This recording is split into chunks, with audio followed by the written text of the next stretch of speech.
At some point you met Lori Vallow, is that correct? Correct. And when was that?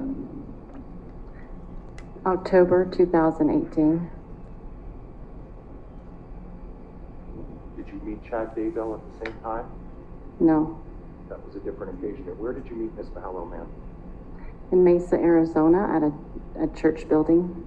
Okay, and what was the nature of the proceeding that you were at? Was it a preparedness camp again? No, it was a held by the church, inside the church, about preparedness type of classes that they asked me to speak on. Okay, and this was the church that was supporting this preparedness situation was part of the LDS church, is that correct? Yes, but these groups are separate.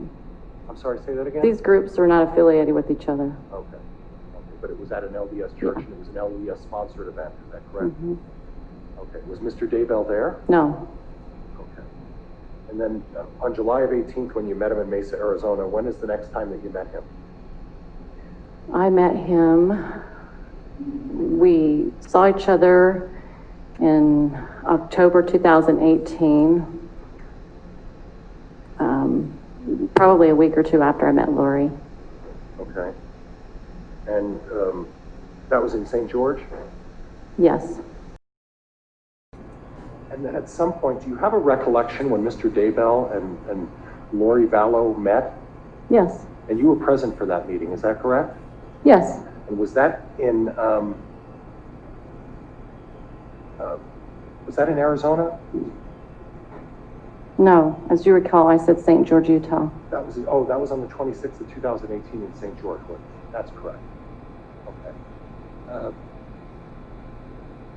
So you had known Miss Vallow at that point for how long? A few weeks. Okay. Did you form a friendship? Yes. Was it an immediate friendship? Yes. Would you describe, obviously I heard some of your testimony on that tape, but from that time in October until, maybe the beginning of last year, you had a very close friendship. Would that be fair? Yes. Sisters? Possibly.